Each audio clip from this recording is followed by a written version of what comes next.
La fille aînée de Richard Berry, Colleen Berry Rogetman, avait porté plainte contre son père, dénonçant des faits de viol et agression sexuelle sur mineurs de 15 ans par ascendant et de corruption de mineurs dans les années 1984 et 1985.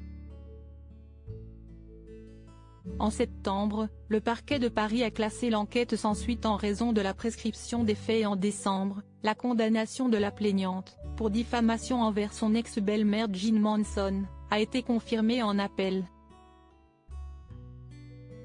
Pour l'accusé, le jugement est très clair, très précis, et l'affaire, en termes de justice, est derrière moi.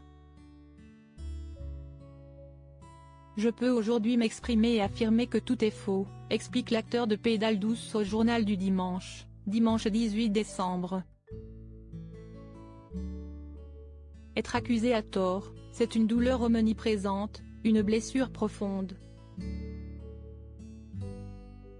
Ma fille de 8 ans ne connaît pas l'existence de Colleen, qui m'avait écrit « Je ne verrai ton enfant que lorsque tu seras mort ».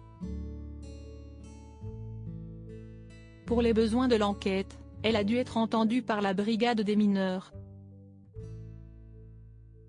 Envoyer notre enfant là, c'était terrible pour ma femme et moi, raconte le comédien, qui continuait de présenter son spectacle Plaidoirie à Paris durant ces 2 années où il fut accusé.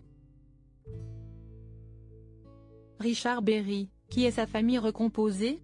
Une décision de justice très claire si la condamnation de sa fille, qui se dit victime d'actes incestueux, porte essentiellement sur la diffamation. Richard Berry se dit blanchi, je le suis par cette décision de justice très claire, rendue au terme d'un travail de fond au cours duquel tous ont pu s'exprimer. J'ai souffert lors de ces audiences, mais je suis soulagé qu'elles aient permis de discerner la vérité du mensonge.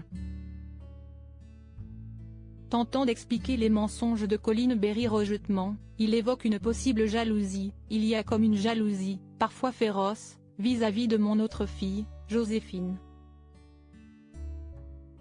Et ces accusations ont surgi au moment où j'ai annoncé la naissance à venir de mon 3e enfant avec ma femme Pascale, Louange.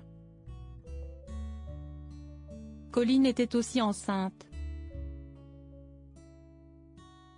Article écrit en collaboration avec 6 médias. Crédit photo, Cédric Perrin.